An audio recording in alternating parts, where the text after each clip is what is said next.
கடகம் கேன்சர். இந்த கடகம்னாலே எதுக்கு அதில் போய் கேன்சர்னு ஒரு பேர் வச்சு அப்படின்னு சின்ன வயசுலலாம் யோசிச்சிருக்கேன். பட் அதுக்கு ஒரு நல்ல மீனிங் இருக்குது, அதை நான் சொல்கிறேன். கடகராசிக்கு இன்னைக்கு லவ் மெசேஜ் என்னன்னு பார்க்கலாம். கடகராசியோட லவ் மெசேஜ்.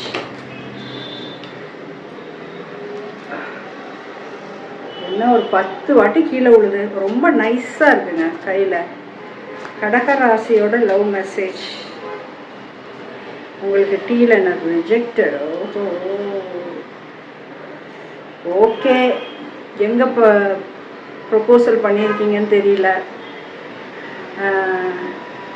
ரிஜெக்ட் செய்யப்படும் அப்படிங்கிறத சொல்கிறாங்க. பட் நீங்கள் வந்து இதை அப்படி கூட எடுத்துக்கலாம். உங்கள் மனு ரிஜெக்ட் ஆனதுக்கு ஒரு நல்ல ரீசன் இருக்கும்னு எடுத்துக்கோங்க. ஏன்னா உங்களுக்கானவர் அவளோ அவரோ இல்லை அப்படிங்கிறது தான் இதில் வர மீனிங்.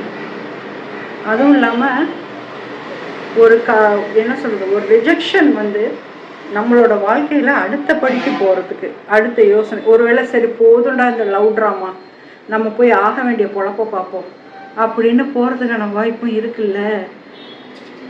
அதனால் இதை வந்து சம்டைம்ஸ் நம்ம ரிஜெக்ஷன்லாம் வந்து நமக்கு பெயினாக தான் இருக்கும், இல்லைன்னு சொல்லலை. ஆனால் அதுக்காக மனசு உடஞ்சிடக்கூடாது. நல்லபடியாக செட்டில் ஆகிட்டு கரெக்டான தருணமானு என்ன மாதிரி ஒரு அஸ்ட்ராலஜருக்கு ஃபோன் பண்ணி ஒரு கார்டு எடுக்க சொல்லிவிட்டு அவங்கக்கிட்ட சில அட்வைஸ் கேட்டுட்டு அதுக்கப்புறம் கூட நீங்கள் போய் இன்னொரு லவ்வுக்கு ப்ரொபோசல் பண்ணலாம். சரி, இப்போ நெக்ஸ்ட் பாருங்கள்.